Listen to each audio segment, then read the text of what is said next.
Bienvenue à toi. Je voudrais te présenter un nouveau livre de tarot. Histoire du tarot, origine, iconographie, symbolisme, d'Isabelle Nadolny, aux éditions Trajectoire. Voyons ça.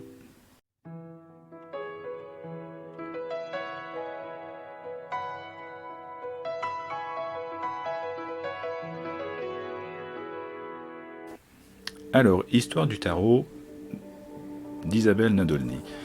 On va attaquer évidemment d'abord par la page de couverture qui va contextualiser un petit peu tout ça. C'est un bouquin sur l'histoire du tarot et pour qui est un petit peu passionné par le tarot, il donne en fait des hypothèses sérieuses, documentées, historiques, et ça tord un petit peu le cou à des hypothèses un peu farfelues, occultistes, etc. Ça ferme pas la porte à qui veut évidemment mettre un petit peu de poésie dans ses pressentis, dans ses rêveries, dans son imaginaire. Mais en tout cas, elle, son propos, c'est, on va dire, l'histoire du tarot. Et qu'est-ce qu'on en dit sur la couverture ? L'histoire du tarot est fort méconnue. Et si de nombreux livres abordent sa pratique ou ses significations, les rares publications historiques existantes circulent peu en dehors du cercle des chercheurs. Isabelle Nadolny entend y remédier en proposant au grand public, et c'est surtout ça que j'aime beaucoup, c'est que c'est un livre accessible, qui est très beau visuellement, et dont le fond part pas évidemment sur, on va dire, un bac plus 10 en histoire médiévale. Et donc, proposant au grand public un vaste panorama du tarot à travers les siècles. Cette présentation est assortie d'illustrations issues des fonds de la Bibliothèque nationale de France, de collections privées au public, qui pour certaines sont publiées ici pour la première fois. Toute personne ayant prêté attention à ces cartes à la fois simples et mystérieuses est naturellement amenée à se poser quelques questions. Sait-on vraiment d'où vient le tarot ? Comment fut-il constitué ? Dans quel but ? N'est-il qu'un modeste jeu de cartes ? Ou si oui, pourquoi est-il devenu un des piliers de l'ésotérisme contemporain ? Le néophyte intrigué, le praticien expérimenté trouveront dans ces pages un compte-rendu des connaissances actuelles sur le tarot et son histoire, basé sur des documents d'archives, l'iconographie originale, des textes et tarots anciens. Bien loin de vouloir imposer une vision, l'auteur livre le fruit de ses recherches par le biais de cette prudente grille de lecture. Ceci est avéré, ceci est probable, ceci est incertain. Et là, c'est là que je trouve dans le fond du livre une grande force. Et de nombreuses reproductions enrichissent cet exposé historique en commençant par les tarots de Visconti, au splendide et en luminure. Et donc là, elle parle de la forme. Et c'est vrai que c'est visuellement un très beau bébé. Ensuite, petit résumé aussi du début du livre, où depuis le berceau antique, où déjà jeu et divination s'entremêlent, au Moyen-Âge, dans lequel s'ancre aussi la symbolique des couleurs et des figures, des œuvres de la Renaissance italienne aux mouvements occultistes français du XIXe siècle, l'histoire est convoquée pour expliquer le tarot.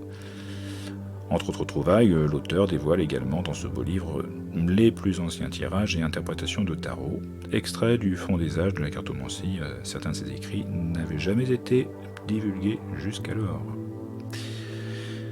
Alors, évidemment, Isabelle Nadolny, qui c'est qui ? Donc, il y a une petite présentation de l'auteur, ça permet de savoir aussi, qui c'est. Donc c'est une historienne de formation spécialisée dans l'histoire des livres anciens. Elle travaille à la Bibliothèque nationale de France où elle a pu puiser l'essentiel des documents qui ont nourri ses recherches. Et parallèlement, elle est également tarologue, actrice et conteuse. Elle propose de multiples activités comme des ateliers ou des conférences sur l'histoire du tarot, des spectacles de théâtre et de contes. Alors, si on rentre dans le vif du sujet, évidemment, on va regarder quand même la table des matières. Donc il y a en gros 6 grandes parties. Il y a d'abord l'histoire du tarot qui s'inscrit dans l'histoire des cartes à jouer. Ensuite, il y a l'apparition du tarot en Italie, durant la Renaissance. Ensuite, le tarot de Marseille, ses ancêtres et ses descendants. Ensuite, l'histoire du tarot qui s'inscrit aussi dans l'histoire de la divination. En 5e chapitre, une petite histoire des 22 arcanes majeures. Et puis enfin, une partie où on va dire autour des appendices, la conclusion et tout ce qui va en fait te permettre d'aller puiser par toi-même dans les livres, sur internet, pour ouvrir en fait les questions aussi que l'auteur pose ici dans son livre. Donc alors au début, ma foi, si j'ouvre un petit peu au pif, c'est d'abord l'histoire des premiers jeux de cartes. Alors il y a évidemment l'origine probable, les pistes qui sont faites au niveau historique sur l'origine des cartes à jouer. Peut-être venant du monde arabe, ou venant de Chine, ou venant d'Allemagne. Voilà, il y a plusieurs pistes qui sont présentées et ou les bohémiens par exemple, elles n'arrêtent pas forcément une origine en particulier, mais en tout cas peut déjà dire aussi d'où ça vient pas. Et donc après il y a la symbolique aussi, par exemple dans les cartes à jouer, des figures, la symbolique aussi des couleurs. De savoir que, par exemple, les couleurs au Moyen-Âge, leur symbolique n'était pas tout à fait les mêmes que celles de maintenant. Donc c'est intéressant aussi dans ce livre de toujours contextualiser, de mettre les choses en perspective dans l'histoire. Et là, on arrive en fait dans le chapitre 2 où on parle de l'apparition du tarot en Italie. Et j'adore ce passage parce qu'en fait, c'est la Renaissance italienne.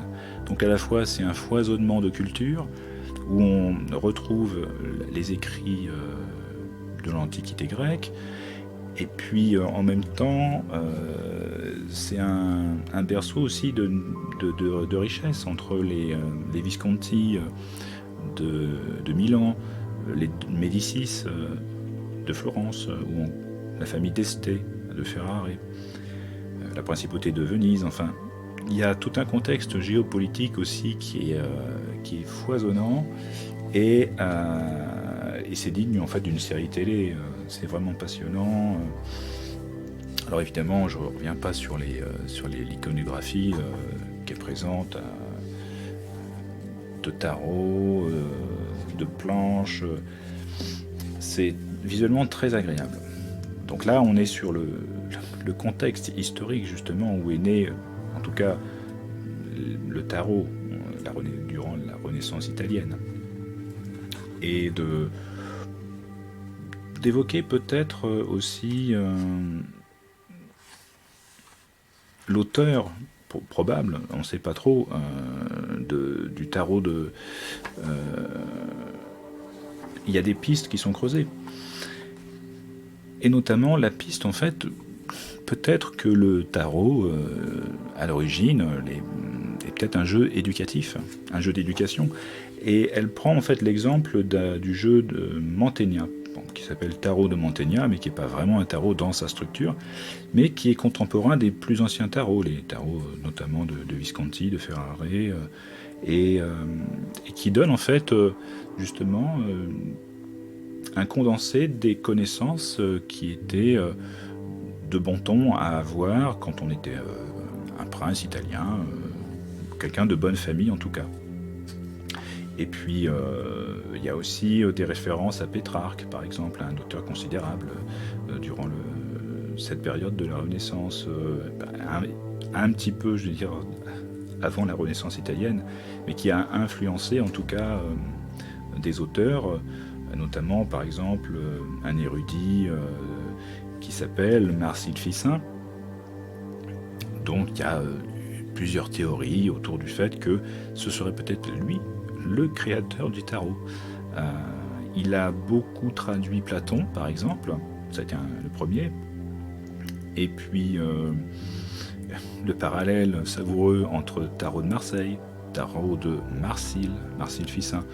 En tout cas, au-delà de l'anecdote du nom, il y a une vidéo en fait qui est sur YouTube, issue d'un documentaire que Arte avait fait, qui est très savoureux, qui est très documenté, et qui évoque justement cette piste de tarot de Marseille Fissin. Bon, ça n'arrête pas évidemment le fait que ce serait lui l'auteur, mais qui a des éléments, je veux dire, concurrents. Donc c'est toujours savoureux aussi de voyager dans l'histoire, de voyager dans des hypothèses plus ou moins crédibles, pas suffisamment en fait documentées pour pouvoir justement arrêter une réponse. Et c'est aussi un petit peu le côté génial de cette histoire du tarot où finalement on n'en saura peut-être jamais le fin mot de l'histoire. Donc le tarot de Marseille, ses ancêtres et ses descendants. Alors Isabelle, elle parle déjà, par exemple, d'où vient le mot tarot. On parle évidemment dans beaucoup de bouquins, plus ou moins ésotériques, etc., on fait référence à une étymologie qui remonte à l'Antiquité égyptienne. On a des étymologies en fait qui sont pas forcément fiables, documentées, ou c'est simplement un auteur qui dans son bouquin a décidé que tarot ça venait de ci, ça venait de ça. Et puis donc elle, par l'appui de documents historiques, elle peut constater qu'il y a une piste intéressante sur le fait que ce serait peut-être un terme oral, en fait, un terme de français vulgaire de l'époque qui disait tarot, voilà, ou tarot. Et je trouve que c'est une piste que je ne connaissais pas, donc alléluia. Ça, en tout cas, c'est beaucoup plus crédible que d'autres qu'on voit peut-être un petit peu trop souvent et qu'on prend souvent pour argent comptant, malheureusement. Donc en fait, après, voilà, les premières mentions qu'elle cite, c'est Rabelais, dans Gargantua, qui parle du tarot. C'est un des premiers, ou le premier d'ailleurs, en tout cas dans les textes. Et donc il y a cette histoire des premiers tarots au milieu du XVIe siècle, en tout cas, voilà, de penser que peut-être l'auteur du tarot de Marseille pourrait être un maître quartier contemporain de Louis XIV, par exemple. C'est des pistes qui sont avancées. Alors ensuite, évidemment, elle attaque sur le siècle d'or des tarots, le XVIIIe siècle. Et dès le début en fait, du XVIIIe, il y a des tarots de Marseille qui nous sont arrivés. Donc il y a celui de Jean-Pierre Payen, celui de Jean Dodal, celui de Pierre Madonier, des tarots qui sont très sympas et bizarrement qui ne sont pas forcément des tarots de Marseille. Jean Dodal, c'est Lyon, Jean-Pierre Payen, c'est Avignon, Pierre Madonier, c'est Dijon. Et en fait, les maîtres quartiers, comme Jean Dodal par exemple, dans son tarot, on voit que c'est marqué que c'est fait pour l'étranger. La plupart des tarots à l'époque étaient à l'exportation. Il y avait peu ou pas de pratique en France du tarot. Alors il y a un petit passage aussi sur la vie quotidienne des maîtres quartiers sous l'Ancien Régime, où là on voit que c'était vraiment, je ne vais pas dire un sale boulot, mais c'était un boulot très difficile, qui était très taxé, ils gagnaient quasiment rien, et pourtant il y a ce foisonnement au XVIIIe siècle où on voit énormément de fabrication un petit peu partout, que ce soit Paris, Lyon, Grenoble, Rouen, Besançon, etc. Et donc elle nous montre justement énormément de tarots, il y a de reproductions de tarots, et Et visuellement, c'est vraiment très agréable et ça accompagne en fait un propos intéressant, argumenté, documenté. Donc c'est un vrai plaisir, en tout cas. Et puis donc d'évoquer aussi que les tarots dits de Marseille ne sont pas forcément les seuls à l'époque. Il y a d'autres, on va dire, d'autres familles de tarots qui sont plus ou moins issus quand même des tarots italiens. Donc après, la tradition dit du tarot de Marseille, déjà, la dénomination, ce qui est bien, c'est qu'elle dit quand même les choses tout de suite. La dénomination tarot de Marseille, elle est apparue pour la première fois en 1856. Donc remonter les trucs sur le Moyen-Âge en France, pas vraiment en tout cas. Et le renouveau justement en France du tarot, c'est grâce à Paul Marteau en 1930, pas avant. Et pour le tarot de Marseille. Donc il y a des reproductions savoureuses, très, très sympas, très chouettes du tarot de Marseille actuel, et de l'actuel tarot de Marseille, voilà, tel qu'il nous est parvenu, grâce à Paul Marteau. Alors ensuite, évidemment, elle contextualise aussi l'histoire du tarot dans l'histoire de la divination, même si il y a différentes divinations, différents types de divination. La divination avec les cartes, c'était principalement avec le jeu de cartes à jouer, avec sa connotation un petit peu cartomancie, liseuse de bonne aventure. Et donc elle fait quand même quelques parallèles qui sont possibles entre astrologie et tarot, éventuellement. Des éléments aussi plus ou moins d'alchimie, d'hermétisme en tout cas, qui vont aboutir évidemment à la naissance du tarot divinatoire. Évidemment, à l'époque, il y a du Moyen-Âge, tout ça, on est très loin d'un tarot divinatoire qui, elle le dit, apparaît plutôt à la fin du XVIIIe siècle, un petit peu avant la Révolution, où il y a tout un vent d'égyptomanie, où c'est savoureux, c'est un petit peu dans des milieux savants,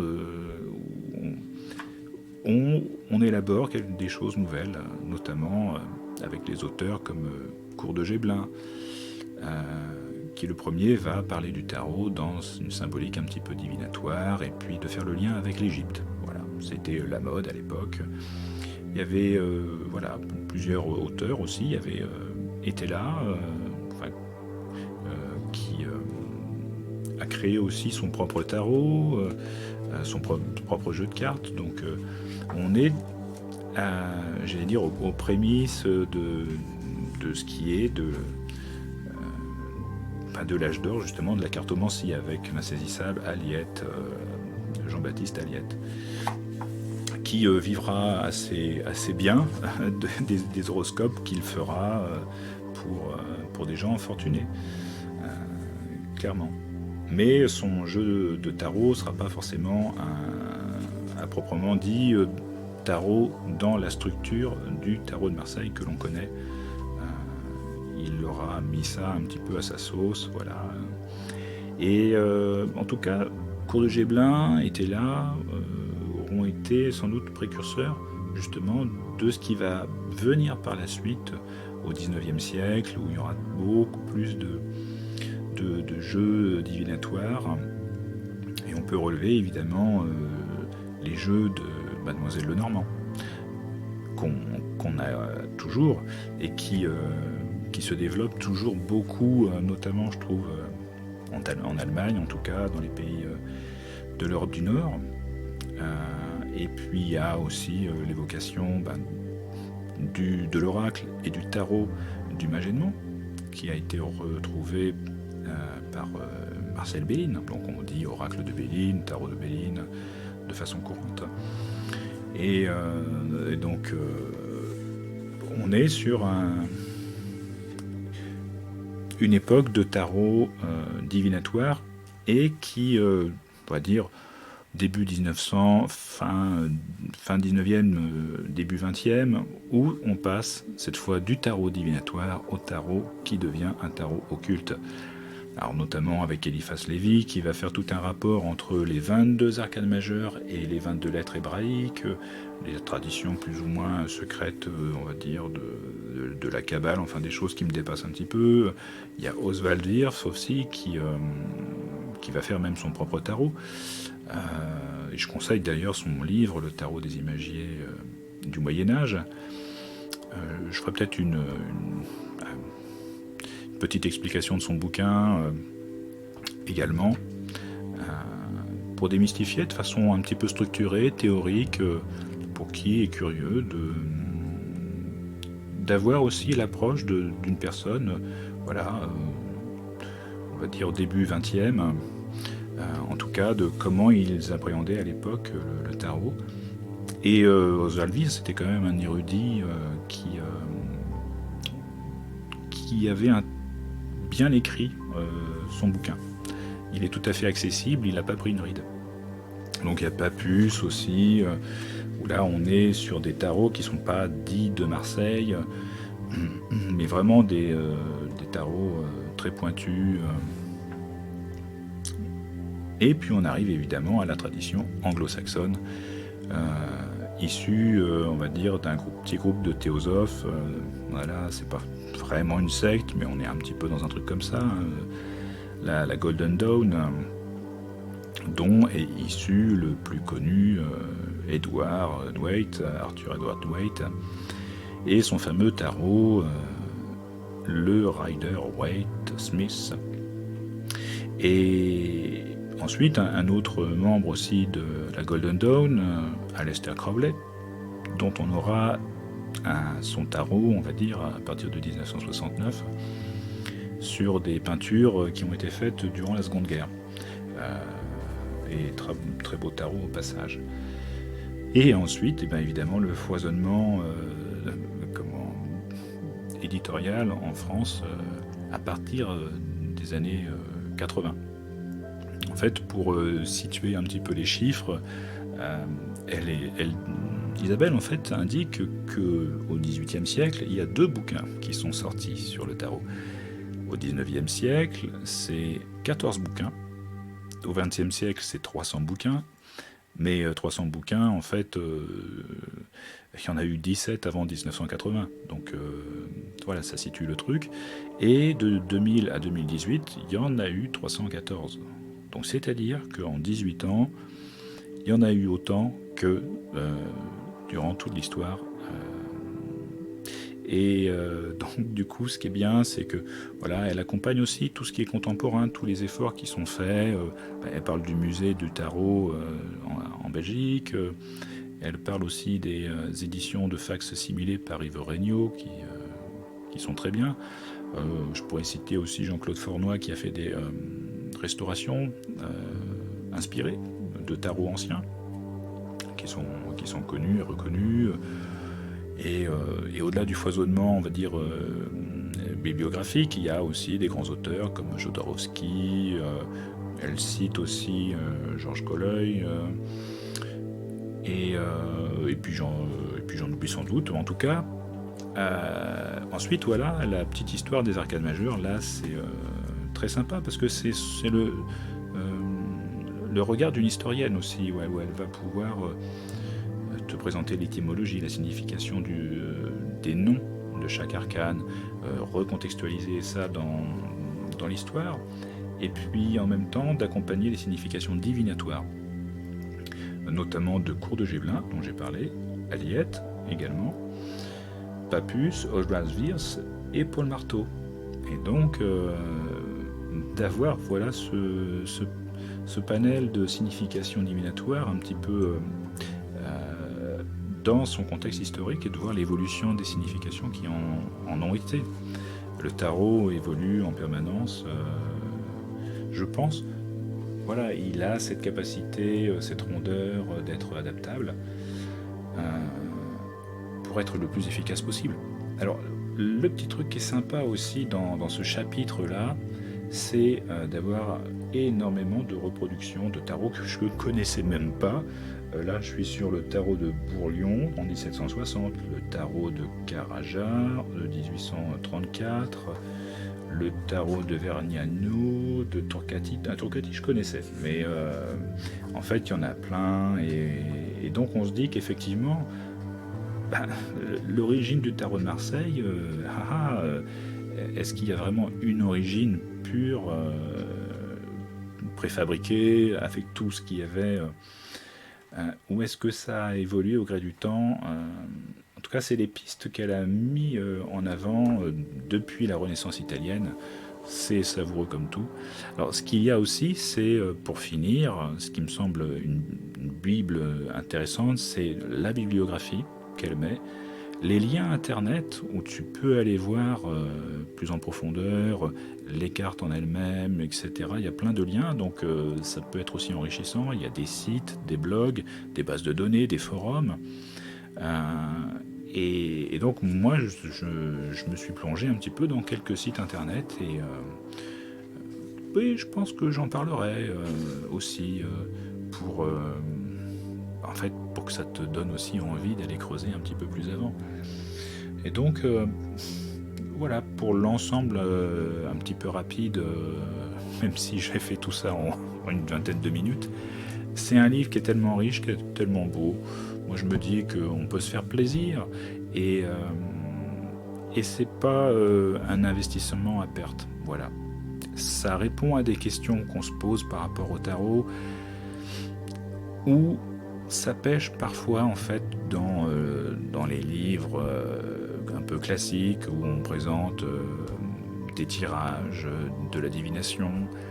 On fait un petit aperçu historique succinct, mais en imitant parfois des éléments de façon maladroite, non documentée, où on est simplement sur la circulation de fausses idées,